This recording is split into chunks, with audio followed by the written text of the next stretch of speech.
اب آج کل جو لوگ مجھے آفر کرنا چاہتے ہیں ان کی بڑی خواہش ہے، ٹھیک ہے، وہ کہتے ہیں جی یہ ٹی وی چینل سے آپ اس کو آفر کر دیں، پھر ہم اس کو دیکھ لیں گے۔ السلام علیکم ناظرین کرام، میں سلیم میوان ہوں اور حاضر ہوں ایک نئی ویڈیو لے کے آپ کے سامنے۔ ناظرین کرام، آپ کا زیادہ وقت ضائع نہ کرتے ہوئے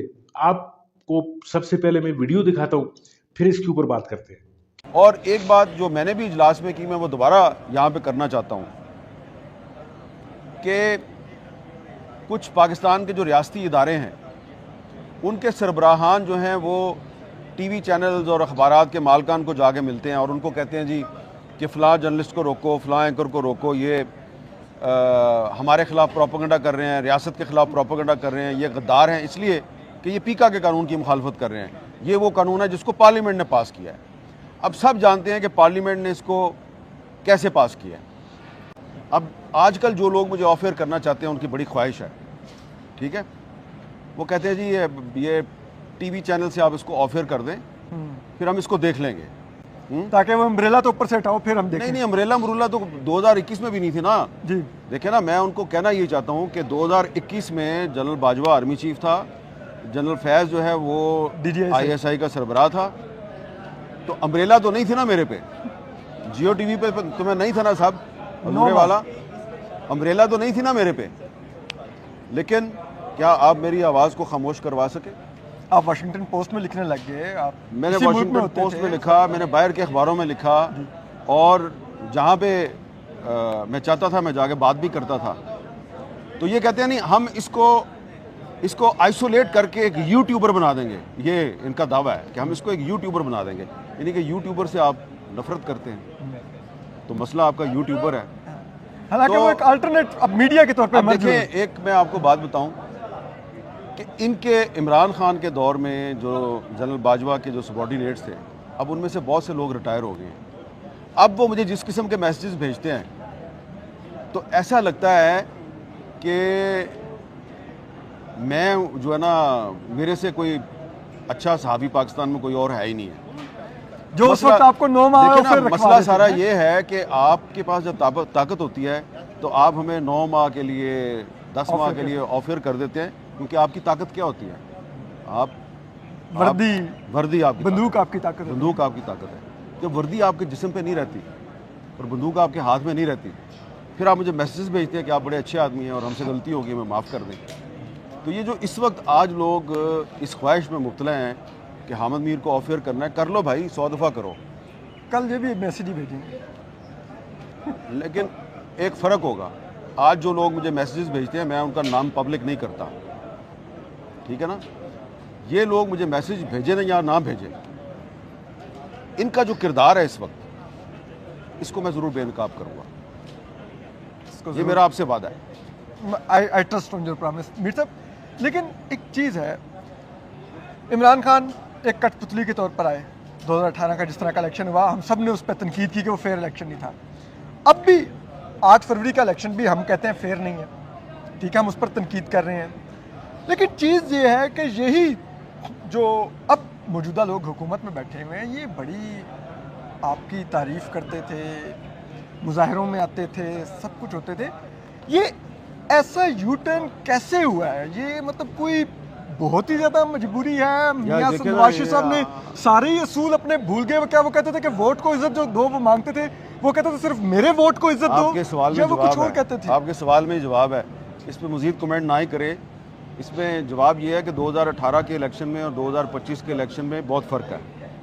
2018 میں بھی دھاندلی ہوئی تھی، لیکن وہ دھاندلی سب جماعتوں کے خلاف ہوئی تھی، اس میں کسی ایک جماعت کو سادہ اکثریت نہیں لینے دی گئی۔ جو 2025 کا الیکشن ہے اس میں سب جماعتوں کے ساتھ دھاندلی نہیں ہوئی، 2 یا 3 جماعتوں کے ساتھ دھاندلی ہوئی ہے، اور اس الیکشن کا جو مینڈیٹ ہے وہ صاف بتا رہا ہے کہ اصلی ہے کہ نقلی ہے۔ تو ظاہری بات ہے جن لوگوں نے اپنے موقف کو کمپرومائز کیا، اپنا موقف بدل لیا ہے، وہ اگر پیکا قانون پہ اگر آگے میرے موقف کی حمایت کریں گے تو ان کے نیچے سے زمین کلین کھینچ لیا جائے گا۔ اس لیے چھوڑے مجبور لوگ ہیں، اب آپ کیا چاہتے ہیں کہ میں ان کے نام لے لے کے ان کی مذمت کروں؟ ہاں، نام لے لے کے مذمت کروں گا جو لوگ آج بیہائنڈ دی سین اس پیکا قانون کو منظور کروانے کے بعد جا کے لوگوں کو کہتے ہیں کہ اس صحافی کو بھی ہم اس پیکا قانون کی تلوار سے ختم کریں گے، اس کو بھی ختم کریں گے، اس کو بھی ختم کریں گے، تو زندگی اگر میری رہی اللہ کو لمبی تو زندگی یہ جو منافق ہیں ان کو میں ضرور بے نقاب کروں گا۔ میر صاحب، اس جوڈیشری سے جہاں پہ اب ہم کھڑے ہوئے ہیں سپریم کورٹ میں، چیف جسٹس یحییٰ آفریدی، جسٹس امین الدین خان، کوئی امید ہے کہ یہ ہمارے بنیادی حقوق کا تحفظ کریں گے؟ یار میں یہاں پہ آیا تھا مشاورتی اجلاس میں شرکت کے لیے، جی ٹھیک ہے، وہاں پہ میں نے بات کر دی، اب آپ مجھے لمبا ایک کھینچ رہے ہیں سپریم کورٹ سے توقعات۔ بہت بہت شکریہ۔ بہت بہت شکریہ میر صاحب، بہت بہت شکریہ آپ کا وقت۔ جی ناظرین کا ویڈیو آپ نے ملاحظہ فرمائی، ویڈیو میں جس طریقے سے آپ نے دیکھا کہ احمد میر صاحب ہمارے ریناؤنڈ اینکر پرسن اور صحافی ہیں،